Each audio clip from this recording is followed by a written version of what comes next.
చెరువులు పరిరక్షించాలి, మూసి ప్రక్షాళన జరగాలి, తప్పు కాదు. కానీ అందులో నిర్మించుకున్నటువంటి పేదల ఇళ్లను కూల్చడం సరైంది కాదనేది బీజేపీ ముందు నుంచి కూడా స్టాండ్.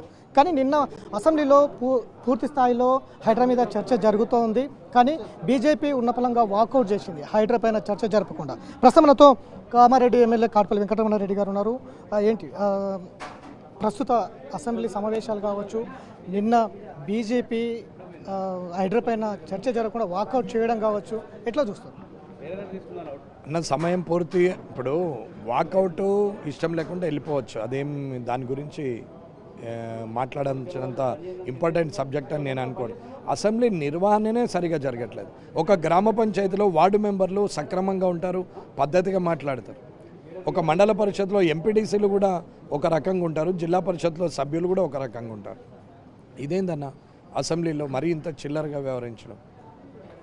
ఒక శాసనసభ్యులు చట్టాలు చేసే, శాసనం ద్వారా చట్టాలు చేసే శాసనసభలో శాసనసభ్యులు వ్యవహరించే తీరేనా ఇది? గత 6 రోజులుగా, అంటే 9వ తారీఖు, 16, 17, 18, 19 వరకు చూస్తే ఈ 5 రోజుల్లో సభ ఉదయం 5 గంటల నుంచి, ఉదయం 10 నుంచి సాయంత్రం వరకు నడుస్తుంటే మొత్తము 14 గంటలు విరామాలే ఇచ్చారు. అంటే 2 రోజులు పోయింది. క్వశ్చన్ అవరు 2, 3 గంటలు నడిపారు. అసలు గంటలు అయిపోవాలా? అనవసరం ప్రయాగం, అనవసరమైన ప్రయాస ప్రయోగం. అలాగే ఒకరి మీద ఒకరు దూషణ చేయడం, పరస్పరంగా అన్పార్లమెంటరీ వాడడం, తాగుబోతూ ఉన్నాడంటే డ్రంక్ అండ్ డ్రైవ్ టెస్ట్ అని ఒకరు అనడం, అరే అంటే అరే అనుకోవడం, ఇష్టం ఉన్నట్టు అసందర్భ భాషా పదజాలం, పరస్పర దూషణలు, ఇవి తప్ప ఏమీ జరగదు. ముందు నుంచి కూడా మీరు హైడ్రా కావచ్చు, చెరువుల పరిరక్షణ కావచ్చు, ముందు నుంచి బీజేపీ కూడా ముందు నుంచి కూడా స్టాండ్గా ఉంది. అక్కడ ఇళ్లను కూల్చొద్దు, అన్ని చేయండి అని కూడా స్టాండ్ చేస్తుంది. కానీ నిన్న సుదీర్ఘంగా అసెంబ్లీలో చర్చ జరిగింది. కానీ మీరు పట్టుబట్టకుండా వాకౌట్ చేయడాన్ని ఎట్లా చూస్తారు అన్న? ఆ సమయానికి నేను లేను, నేను అప్పటికి వెళ్ళిపోయినా. 9:15, 9:20కి నేను వెళ్ళిపోయినాము. తర్వాత వాకౌట్ అయిన సంగతి తెలుసు. ఆ సందర్భంలో నేను లేను, జరగడానికి కారణం నాకు తెలియదు. కానీ హైడ్రా విషయంలో 229 చెరువులు 10 సంవత్సరాల్లో 2014 నుంచి 2024 వరకు 229 చెరువులు ఐడెంటిఫై చేశారు. ఎవరు? వాల్టా కింద, హెచ్ఎండిఏ కింద, ఇరిగేషన్ వాళ్ళు, సర్వే డిపార్ట్మెంట్ అందరు కలిసి సెప్టెంబర్, అక్టోబర్, నవంబర్ ఈ 3 రోజుల్లో, ఈ 3 నెలల్లో 299 చెరువులు చేసేసారు. ఒక చెరువుని ఐడెంటిఫై చేయడానికి ఫస్ట్ నోటిఫికేషన్ ఇవ్వాలి, నెల రోజులు సమయం పడుతుంది. ఆ తర్వాత పబ్లిక్ ఆబ్జెక్షన్స్ అండ్ రెజల్యూషన్స్ తీసుకోవాలి, రిక్వైర్మెంట్ తీసుకోవాలి. దాని తర్వాత రిజల్యూషన్కు పెట్టాలి. ఆ తర్వాత ఫైనల్ నోటిఫికేషన్కు మళ్ళీ ఒకసారి పబ్లిక్ డొమైన్లో డిస్కషన్ చేయాలి. ఆ తర్వాత నోటిఫికేషన్, ఫైనల్ నోటిఫికేషన్ ఇవ్వాలి. ఆ తర్వాత మార్కింగ్ ఇవ్వాలి. ఇది 5 నుంచి 8 నెలలు పడుతుంది. హెచ్ఎండిఏ యాక్ట్ నెంబర్ 2008 దీని ప్రకారము వారిచ్చిన ఫార్మేటే చెప్తున్నాం. How it is possible 299? ఎట్లా చేసినావు అంటే నీ ఇష్టమా? నువ్వేదంటే అది చేయొచ్చా? ప్రభుత్వం ఉంటే యాక్ట్ వీక్ట్ ఏం లేదా?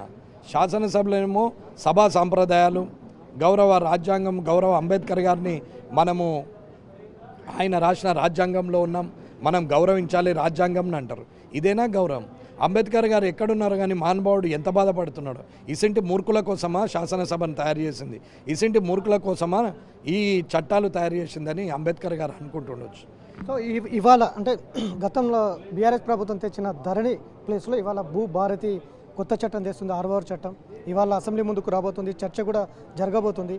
బీజేపీ పార్టీగా ఒక ఎమ్మెల్యేగా మీ స్టాండ్ ఏంటి అన్న? భూభారత్ అయినా, ధరణి అయినా, ఇంతకుముందు భూమాత అయినా, దానికి ఇంకో పేరు పెట్టినా, ROR యాక్ట్ అని చెప్పిన 1978లో తీసుకొచ్చిన ఆ యాక్ట్లు అయినా, ఏదైనా రైతుకు సేఫ్ ఉండాలి. అది లేదు.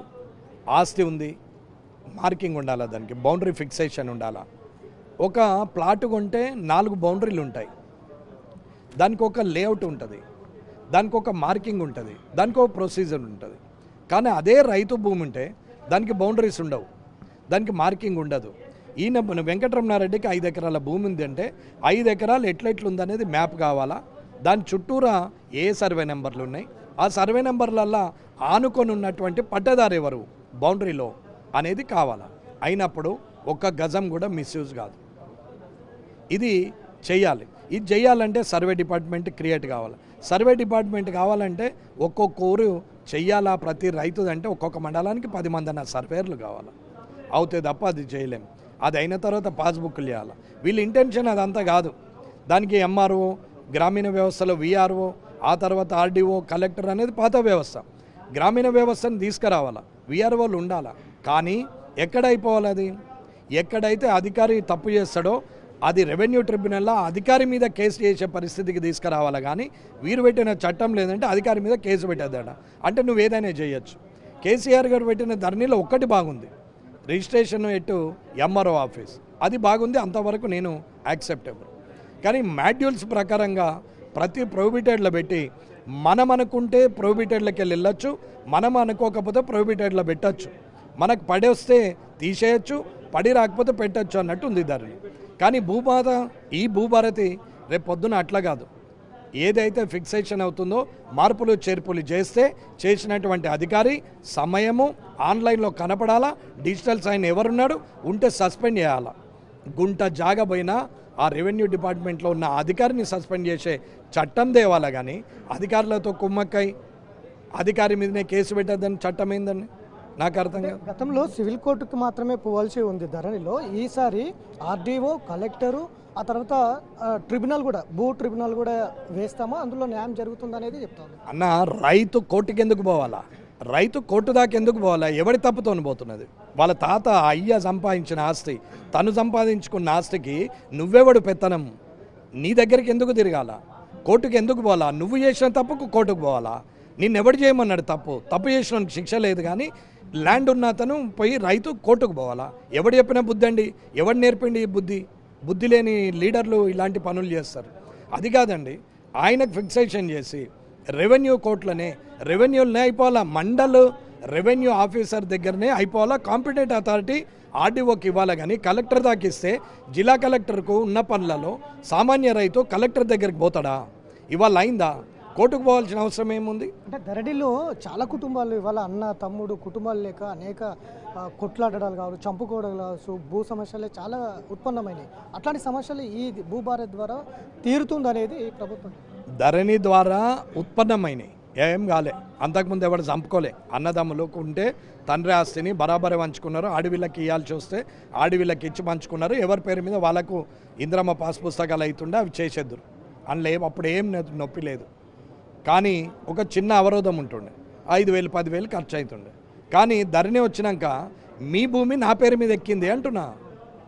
నీ భూమి మీ తాత పేరు మీద లేకుండా ఆ పక్కోడి తాత పేరు మీద ఎక్కింది. నీది నాది సర్నేమ్ ఒకటే ఉంటే నీ మీద ఎక్కేసింది. నీ పేరు నా పేరు ఒకటి ఉంటే సర్నేమ్ మారింది. ఎవడు చేసిన తప్పుకు ఎవడు కోర్టుకు పోవాలా? ఎందుకు పోవాలా కోర్టుకి? ఉల్టా భరణం కట్టాలా రైతుకు ప్రభుత్వం.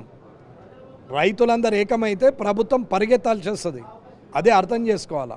ధరణి వల్ల కేసీఆర్ గారు ఓడిపోవడానికి కారణాలు 2 నాకు తెలిసి. ఒకటి ధరణి, ఒకటి కాళేశ్వరం. అభివృద్ధి చేయలేడని కాదు, అభివృద్ధి కాలేదనేది కాదు. కానీ అహంకారం ఒకటైతే ఇవాళ ధరణి తప్పు ప్రజల శాపమైంది, అది మీకు పెనుముప్పైంది. కాళేశ్వరం ప్రకృతి కాదని నువ్వు ఎప్పుడైతే చేస్తావో ఆ ప్రకృతి నిన్ను ఉంచదు అని చెప్పినాం.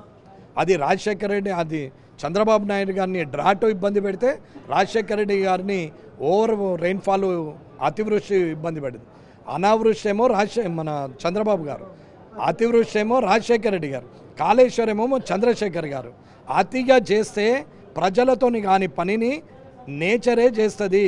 దట్ ఈస్ గాడ్, ఆయననే దేవుడు. సో ఫైనల్గా చెప్పండి, కేటీఆర్ పైన ఫార్ములా ఈ రేస్ కార్ అవకతవకలు జరిగాయంటూ కూడా ఆయన మీద ఏసీబీ కేసులు పెట్టి వాళ్ళ అరెస్టులు జరుగుతాయనేది వస్తూ ఉంది.